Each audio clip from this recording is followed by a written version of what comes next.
Daily. Taste the Daily. బోరబండలో రైతుల పాదయాత్రను పోలీసులు అడ్డుకున్నారు. దాంతో రైతులకు పోలీసులకు మధ్య వాగ్వాదం చెలరేగింది. అనుమతి లేకుండా ఎలా వచ్చారంటూ రైతులను పోలీసులు అడ్డుకున్నారు. అనుమతి లేదని ప్రచారం చేయరాదని అక్కడి నుంచి బలవంతంగా పంపించారు. అక్కడి నుంచి వెళ్లకపోతే కేసులు పెడతామని పోలీసులు స్పష్టం చేశారు.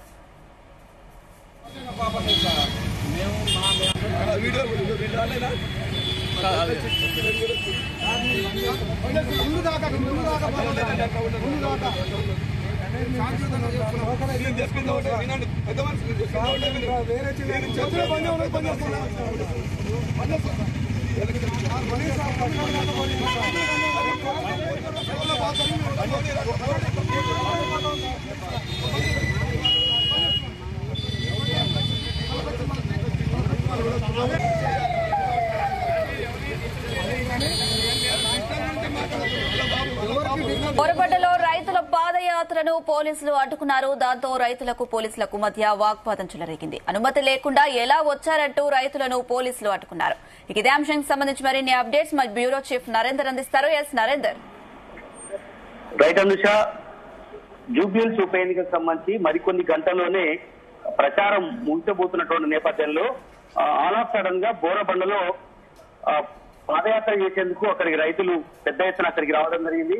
అనుమతి లేకుండా అక్కడికి వచ్చారంటూ పోలీసులు వాళ్ళని అడ్డుకునేటువంటి ప్రయత్నం చేశారు. అటు రైతులకు పోలీసుల మధ్య వాగ్వాదం నెలకొన్నటువంటి పరిస్థితి మనం చూసాం. ఎందుకంటే అనుమతి లేనిది ఇక్కడ ప్రచారం చేయడానికి వీలు లేదు అని కూడా కరాఖండిగా పోలీసులు చెప్పిన నేపథ్యంలో దాదాపు 2-3 గంటలుగా అక్కడ బోరబండ ప్రాంతంలో బాగా హైడ్రామా కొనసాగినటువంటి పరిస్థితి ఉంది. ఇక్కడి నుంచి వెళ్ళకపోతే ఖచ్చితంగా అరెస్టులు ఉంటాయని కూడా చెప్పినటువంటి పరిస్థితి కూడా ఉంది. ఎందుకంటే ఇక్కడ వాళ్ళు ఎవరి తరఫున కూడా ప్రచారం చేయడానికి రాలేదు. కాకపోతే అందరూ కూడా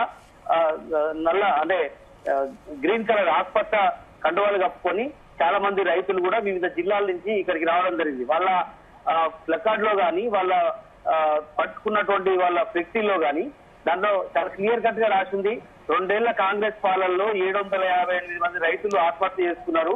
ఒడ్లు కొనే దిక్కులేని పరిస్థితి నెలకొన్నటువంటి పరిస్థితి. ఒక పక్క రాష్ట్రంలో ఇష్టానుసారంగా వర్షాలు పడుతున్నాయి, తుఫాన్లు వస్తున్నాయి. దీనికి ఇప్పటికే తడిచి ఇబ్బంది పడినటువంటి పరిస్థితి ఉంది. గతంలో కూడా ఇలాంటి రకమైనటువంటి చెడగొట్టుడు వాన వచ్చింది. అప్పుడు కూడా రైతులు ఇబ్బంది పడినటువంటి పరిస్థితి ఉంది. కనుక ఇలాంటి పరిస్థితుల్లో రైతులను ఆదుకోవాల్సిన అవసరం ఉంది. రైతులు కష్టంలో ఉన్నందుకునే వాళ్ళు ఆత్మహత్యలు చేసుకోవాల్సిన పరిస్థితి ఏర్పడిందని కూడా బోరబండలో వాళ్ళు చేసినటువంటి ఏదైతే నిరసన ఉందో ఒక్కసారిగా పోలీసులను అలర్ట్ చేసినట్టయింది. ఎందుకంటే ఈ రోజు లాస్ట్ డే 6 గంటలకు ప్రచారం ముగుస్తున్నటువంటి నేపథ్యంలో ఈ మధ్యాహ్నం వచ్చినటువంటి వాళ్ళందరినీ దాదాపు 100 మంది దాకా ఇక్కడికి రావడం జరిగింది. వాళ్ళందరూ కూడా ఏ పార్టీకి అనుకూలంగా వాళ్ళు చెప్పే ప్రయత్నం చేయాలి. కాకపోతే అనుకూలంగా ఎవరికి వాళ్ళు ప్రచారం చేయకపోయినా వ్యతిరేకంగా మాత్రం కాంగ్రెస్ కు నెగిటివ్ గా ఉన్నటువంటి ప్లకార్డ్స్ ఉన్నాయి. అక్కడ ఉన్నటువంటి వాళ్ళు మాట్లాడినటువంటి విధానం కావచ్చు, ఇదంతా కూడా ఉంది. ఎందుకంటే మేము ఇక్కడ జూబ్లీహిల్స్ ఉప ఎన్నిక జరుగుతుంది కాబట్టి మా నిరసన మేము తెలియడానికి వచ్చాము, రాష్ట్ర ప్రభుత్వానికి ఒక కన్నువిప్పు కలుగుతుంది అన్నటువంటి ఉద్దేశంతో మేము ఇక్కడికి రావడం జరిగిందని కూడా వాళ్ళు చెప్పే ప్రయత్నం చేశారు. కాకపోతే ఈ కండువా కప్పుకున్నటువంటి ఎవరైతే ఆసుపత్ర కండువాలు కప్పుకున్నటువంటి వాళ్ళు కానీ రుమాలు చుట్టుకున్న వాళ్ళు వీళ్ళందరూ కూడా బీఆర్ఎస్ ముసుగులో రైతులు వచ్చారని కూడా అక్కడ కొంతమంది చెప్తున్నటువంటి పరిస్థితి కనిపించింది. బట్ పోలీసులు కూడా అదే కోణంలో వాళ్ళు చూస్తున్నటువంటి పరిస్థితి. వీళ్ళందరూ కూడా బీఆర్ఎస్ భవన్ లో ఉన్నటువంటి వాళ్ళే, వాళ్ళందరూ కూడా ఇక్కడికి వచ్చి బీఆర్ఎస్ వెనకుండి నడిపిస్తోంది. ఇది కాంగ్రెస్ కు నెగిటివ్ చేసేందుకు, బీఆర్ఎస్ అనుకూలంగా మార్చుకునేందుకు ఈ రకమైనటువంటి ప్రయత్నం చేసిందని కూడా అక్కడ కాంగ్రెస్ లీడర్లు కొంతమంది ఎదురుగా వస్తున్నటువంటి ప్రచారంలో ఉన్నటువంటి వాళ్ళు చెప్తున్నటువంటి పరిస్థితి ఉంది. ఏదైతే కూడా బోరబండలో జరిగినటువంటి వినూత్న నిరసన అనేది ఖచ్చితంగా ఇది రైతులు చేసినటువంటి ఈ నిరసన ఏదైతే ఉందో ఇది ఖచ్చితంగా రాష్ట్ర ప్రభుత్వానికి నెగిటివ్ కోణంలో ఉంటుందని కూడా వాళ్ళు చెప్తున్నారు. బీఆర్ఎస్ వాళ్ళు చెప్తున్నారు. కాసేపటి క్రితమే జగదీష్ రెడ్డి కూడా తీవ్రంగా ఫైర్ అయ్యారు తెలంగాణ భవన్ లో. కాసేపటి క్రితమే జగదీష్ రెడ్డి మాట్లాడినట్టు దాంట్లో చాలా అంశాలు కూడా రేవంత్ రెడ్డికి కేటీఆర్ కు ఎక్కడ పొందడం లేదు. కేటీఆర్ ను దేశంలో ఎక్కడ పోయినా గుర్తుపట్టే పరిస్థితి ఉంటుంది. రైతాంగం కోసం ఎన్నో రకాలైనటువంటి సమస్య తీర్చాము. అదేవిధంగా విద్యుత్ కావచ్చు, లేదంటే అన్ని రకాల కరెంట్ 24 గంటల కరెంట్ ఇవ్వడం కానీ, అదేవిధంగా విద్యా ఉద్యోగ రంగాల్లో అన్ని రకాల అవకాశాలు ఇచ్చినటువంటి పరిస్థితి కూడా ఉంది. అలాంటి పరిస్థితిలో ఈ ప్రభుత్వం ఏమి చేయలేదు, 2 సంవత్సరాల్లో చేసే పరిస్థితి ఉందని కూడా బీఆర్ఎస్ లీడర్ చెప్తున్నటువంటి పరిస్థితి ఉంది. అంతకంటే ముందు సీఎం రేవంత్ రెడ్డి కూడా తీవ్ర స్థాయిలో బీఆర్ఎస్ ని కూడా ఏకి పారేసినటువంటి పరిస్థితి కూడా చూసాం. మొత్తానికైతే ఈ రోజు మాటల తూటాలు లీడర్ల మధ్య పేలినటువంటి పరిస్థితి కూడా ఉంది. అటు నిన్న హరీష్ రావు గాని కేటీఆర్ మాట్లాడడం గానీ, ఈ రోజు సీఎం మరోసారి మిడ్ ది ప్రెస్ లో మాట్లాడడం గానీ, కౌంటర్ గా బీఆర్ఎస్ వాళ్ళు బీజేపీ కూడా కాసేపట్లో బండి సంజయ్ కూడా మాట్లాడే అవకాశం ఉంది. ఓవరాల్ గా మూడు ప్రధానమైనటువంటి పార్టీలు మాటల తూటాలు పేలుస్తున్నటువంటి పరిస్థితి. మరికొన్ని గంటల్లో ఈ ఎన్నికల ప్రచారం అనేది ముగుస్తున్నటువంటి నేపథ్యంలో జూబ్లీహిల్స్ లో ఎవరు గెలుస్తారనేది ఇంకా ఉత్కంఠమైనటువంటి వాతావరణం ఉంది. బై పోలీస్ లో ఎవరికి వారు సర్వేలు బయటకు చెప్తున్నప్పటికీ కూడా ఇంకా ఓటర్ల నాడు ఏ రకంగా ఉందనేది మాత్రం ఇప్పటివరకైతే అడ్డుపట్టని పరిస్థితి. ఎవరి అంచనాల్లో వాళ్ళు ఉన్నటువంటి పరిస్థితి మనకు కనిపిస్తుంది.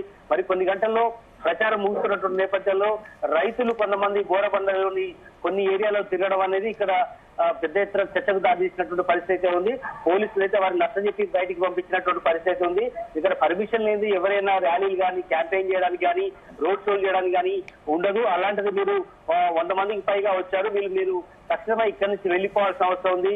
ఇప్పుడు 144 సెక్షన్ ఉంది, ఇక్కడ ఎవరు కూడా గుమిగూడడానికి లేదు, ఇష్టానుసారంగా చేయడానికి లేదనేటువంటి ఉద్దేశంతో వాళ్ళు బయటకు పంపించినటువంటి పరిస్థితి మనం చూసాం.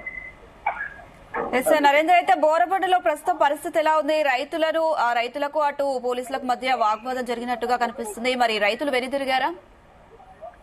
బోరబండకు ఆల్ ఆఫ్ సడన్ గా మధ్యాహ్నం 11 నుంచి 1 గంట మధ్యలో అందరూ కూడా అక్కడికి రావడం జరిగింది. దాదాపు 2 గంటల దాకా పెద్ద ఎత్తున వాళ్ళు తమ నిరసన కార్యక్రమాన్ని చేయడం జరిగింది.